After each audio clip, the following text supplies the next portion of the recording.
చూస్తున్నాం. Betting apps కేసులో ED ఎదుట విచారణకు హాజరయ్యాడు నటుడు దగ్గుబాటి రానా. ఈ కేసులో ఇప్పటికే నటుడు ప్రకాష్ రాజ్ ఈడీ ముందు హాజరయ్యారు. ఒక బెట్టింగ్ యాప్ని కలిసి ప్రమోట్ చేశారు ప్రకాష్ రాజ్ అండ్ రానాలు. ఇద్దరికి ఒకేసారి నోటీసులు ఇచ్చారు ఈడీ అధికారులు. అయితే బిజీ షెడ్యూల్ వల్ల గత వారం విచారణకి హాజరు కాలేదు రానా. అప్పుడు ప్రకాష్ రాజ్ హాజరయ్యారు. ఇవాళ కొద్దిసేపటి క్రితమే రానా బెట్టింగ్ యాప్స్ ప్రమోషన్ కేసులో ఈడీ విచారణ ముందుకు వెళ్తున్న దృశ్యాలు మనం చూస్తున్నాం. ప్రస్తుతం విచారణ కొనసాగుతోంది.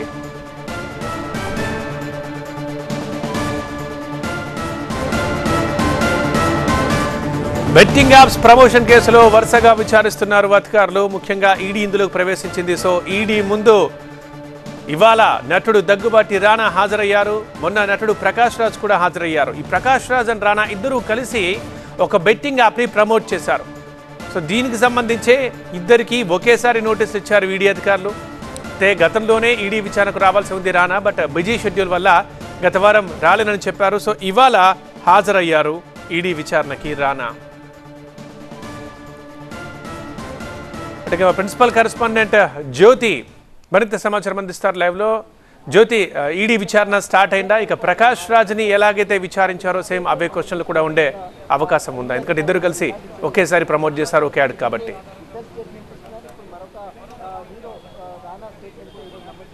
ఎస్ పృథ్వీ, తెలుగు రాష్ట్రాల్లో తీవ్ర సంచలనం సృష్టించినటువంటి బెట్టింగ్ యాప్స్ ప్రమోషన్ కేసులో ఈడీ అధికారులు దూకుడు పెంచారని చెప్పుకోవచ్చు. ఈ నేపథ్యంలో కొద్దిసేపటి క్రితమే రానా దగ్గుబాటి విచారణకు హాజరవ్వడం జరిగింది. ఇన్వెస్టిగేషన్ కూడా స్టార్ట్ చేసినట్టుగా తెలుస్తోంది. ప్రధానంగా ఇప్పటికీ ఈ కేసులో ప్రకాష్ రాజ్ను కూడా విచారించారు. ప్రకాష్ రాజ్ని ఏ విధంగా అయితే క్వశ్చన్స్ చేశారో అదే మాదిరిలో కూడా రానాను కూడా విచారించేటటువంటి అవకాశం కనిపిస్తూ ఉంది.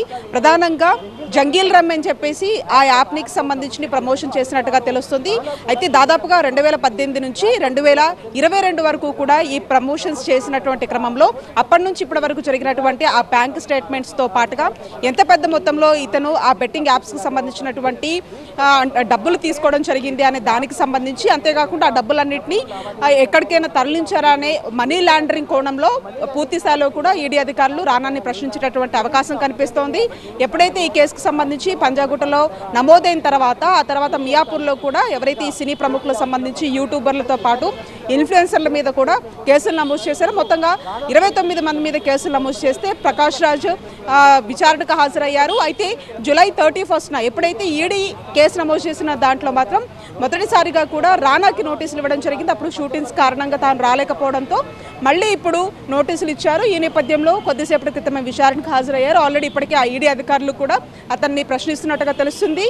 ఈ 5 సంవత్సరాల పాటు జరిగినటువంటి ఈ ప్రమోషన్కి సంబంధించి అంటే ఎంత పెద్ద మొత్తంలో డబ్బులు తీసుకున్నారు, ఈ డబ్బులు ఎక్కడికైనా ట్రాన్సాక్షన్ చేశారా అనే దానికి సంబంధించి ఎక్కువగా ప్రశ్నలు అడిగేటటువంటి అవకాశం కనిపిస్తూ ఉంది.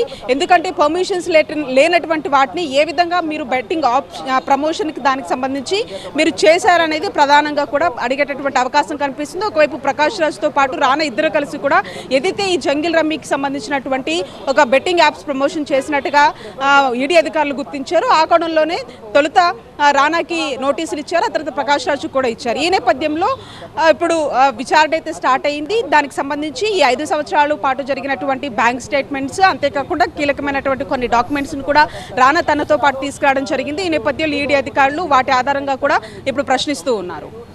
రైట్ జ్యోతి, అది ఈడీ ఎదుట విచారణకు హాజరయ్యారు దగ్గుబాటి రానా. ప్రస్తుతం విచారణ కూడా స్టార్ట్ అయినట్టుగా తెలుస్తుంది. సో మరి ఈడీ ఏమడుగుతుంది, దీనికి రానా ఏమని ఆన్సర్ చెబుతారు, ఇది ఇక తెలియాల్సి ఉంది.